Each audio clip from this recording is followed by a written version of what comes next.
Revelation4. After this I looked, and behold, a door standing open in heaven. And the first voice, which I had heard speaking to me like a trumpet, said, "Come up here, and I will show you what must take place after this." At once I was in the Spirit, and behold, a throne stood in heaven, with one seated on the throne.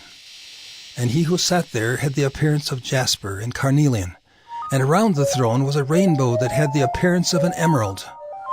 Around the throne were 24 thrones, and seated on the thrones were 24 elders, clothed in white garments, with golden crowns on their heads. From the throne came flashes of lightning, and rumblings and peals of thunder. And before the throne were burning 7 torches of fire, which are the 7 spirits of God. And before the throne there was as it were a sea of glass, like crystal. And around the throne, on each side of the throne, are 4 living creatures, full of eyes in front and behind. The first living creature like a lion, the second living creature like an ox, the third living creature with the face of a man, and the fourth living creature like an eagle in flight.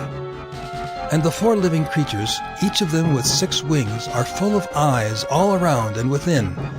And day and night they never cease to say, "Holy, holy, holy is the Lord God Almighty, who was, and is to come."